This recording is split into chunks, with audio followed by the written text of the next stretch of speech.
Shalom. First and foremost, I want to give all praises, glory, and honor to Yahweh, Ba'Hashem, Yahweh Shai, Ba'Hashem Kodash. Yahweh being the true powerful name of the Heavenly Father, which means He is. Yahweh Shai being the true name of His only begotten Son, which means He saves. One of the people in this world ignorantly called Jesus Christ. Ba'Hashem in the name, Kodash, Holy Spirit. I want to give double honors to the elder apostles who rule well. The elder apostles of Great Millstone rule well, and citations of much love. Rest of you sincere, I can push the word, the truth and sincerity. This is the cleric Azar coming to you with another lesson through the Spirit. Yahweh, Ba'Hashem, Yahweh Shai. And I'm gonna get right into it, and I'll probably be calling this lesson Yes, Reincarnation is Real Part 3, and just going over just a quick lesson here for any people that are new to my channel. If you haven't come across this already, here at through the current doctrine under GMS and Great Millstone, we do believe in reincarnation. At one point, I was learning from the GOCC, which is the Gathering of Christ Church, and they didn't speak on reincarnation, even though at one point the they called them bubble eyes blackfish. Recall who I had a chance of speaking with. He didn't speak on it. He actually spoke of the doctrine of the hell doctrine when I was there, and that's totally false, and that is not a correct doctrine at all.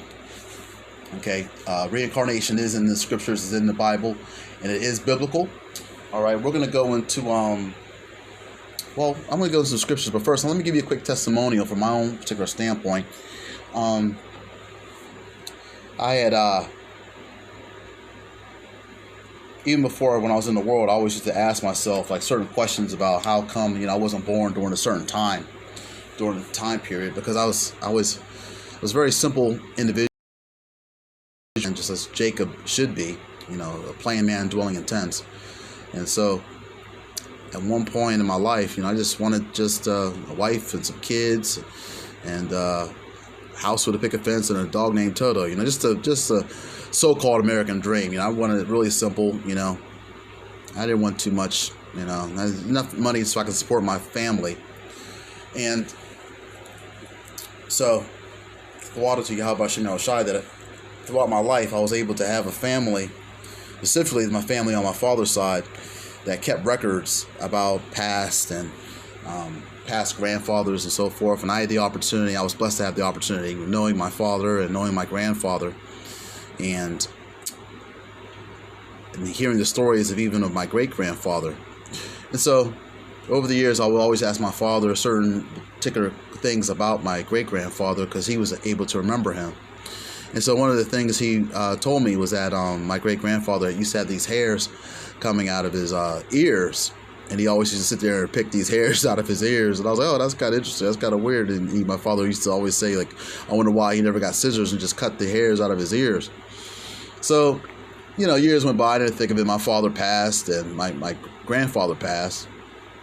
And one thing about my grandfather and my father, they were always into the scriptures, and I was always upset at myself growing up that I never was into the scriptures as much as they were, with a passion. I remember, my father used to read the Bible with a smile on his face. I never got to that particular. I never got to that stage in my life, and maybe until now. But of course, it's the scriptures. You get bitter and the sweet. So anyway, fast forward to me being the truth. I remembered that there's older siblings in my father's family. He had brothers and sisters that came before him that are still living. So, and they don't really talk to me that much, of course, because I'm in the truth and so forth. So, but every now and then, my uncle and my aunt, they were actually ones that didn't have children, just like me. I can talk to them a little bit easier than I can the other uncles and aunts that did have children. So I called them up, and one particular aunt, she was raised in the theological cemetery. So every now and then I quiz her on certain things. But the one thing I like to go back and forth with her on is reincarnation. So I asked my uncle one day, I called him up, and me and him were real close, my closest uncle, and we were in the comic books and so forth. But when I came to the truth, I was like, well, I could talk to him about the scriptures, because he was in the scriptures as well. So I asked him about my my great-grandfather, which is his grandfather. And he says, oh, man, that was a long time ago. That had to have been at least, 60, 70 years ago. But I do remember him being very mean, and he used to be into the scriptures a lot. So it's like, so one thing I was saying to myself, I was like, wow, the last couple of weeks prior to me calling my uncle, I was like, wow, I was like, why I got this mean spirit? I was like, I always thought I was a gentle spirit, but one of the reasons why a lot of people stay away from me is because I was in the world kind of mean, and then even when I'm in the truth, I can be kind of belligerent. That's probably one of the reasons why I'm not necessarily in a camp. I'm on the outside of the camp, but I still help.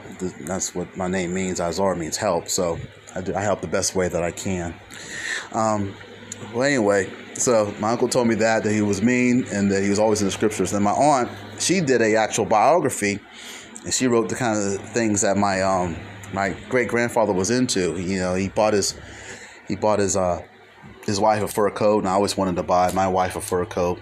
I always wanted to get the money to be able to do that. Never got a chance to. And he was being chauffeured around the city, and he was able to buy real estate and houses. And at one point, I had bought real estate, and I had owned houses. So there were certain things that I saw. I was like, wow. I was like, he showed me a picture of him one point, and there was also this, his wife was, I think she was either black Comanche or she was black, not Cherokee, Blackfoot Indian.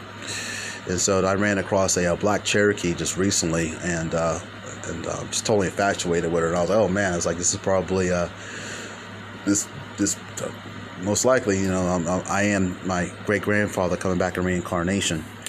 So it's allowed me to come at peace with myself, with everything I have in life, because if I were ever to pass, I probably would have been the first things I would ask the Heavenly Father while I was being judged. Like, how come you never did X, Y, and Z? How come you never gave me, just the simple things that I asked for? And it's like, well, He actually did give me these things in a past life, okay?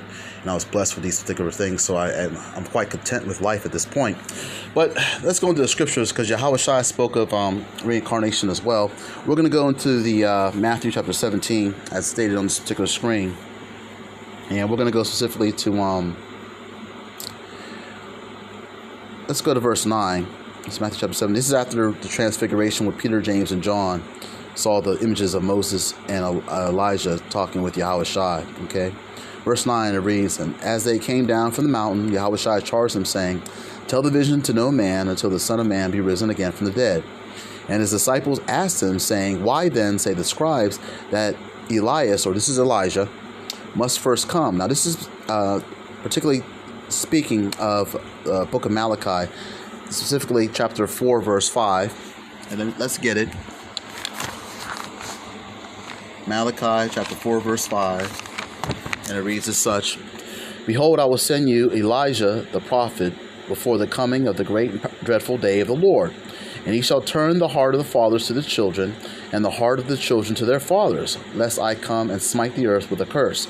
Now, this is actually come in two separate ways, and I don't want to get too deep on this particular video, but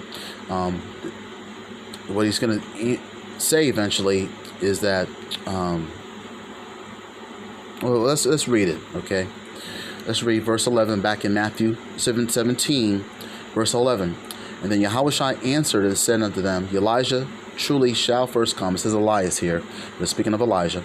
Elias truly shall first come and restore all things. Verse 12. But I say unto you that Elias is come already, and they knew him not, but have done unto him whatsoever they listed. Likewise shall also the Son of Man suffer of them. Verse 13. Now here's the point.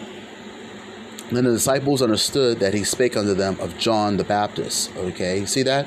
So Yahushua specifically stated from verse 12 to verse 13 that John the Baptist was Elijah reincarnated. Okay, now I may do a part 2 on this because there's an actual part where, and previously, where there was some confusion. So, but these other Israelites out there that aren't speaking about reincarnation correctly, or if they're not speaking of it at all, they're going to be dealt with pretty soon. Okay, but. Reincarnation is biblical, and I just want to do a quick lesson on that. Okay. And as you can see right here on the screen, that the disciples understood that he was speaking to them about John the Baptist. Okay. And that's talking about Elijah. Okay. And even in this particular time, Abba Bivens came as Elijah. all right, way back in the 60s, and brought us this particular truth, okay? And so that the prophecy of Ezekiel 36 could be fulfilled, okay? The dry bones in the valley, all right? The valley of dry bones, okay? But I just wanted to share that. Lord willing, this lesson was edifying. I want to give all praise to Yahweh Hashem Yahushua, who gives me the spirit to endure in these last days and strive to endure in these last days. Shalom to the hopeful elect, and on to the next video.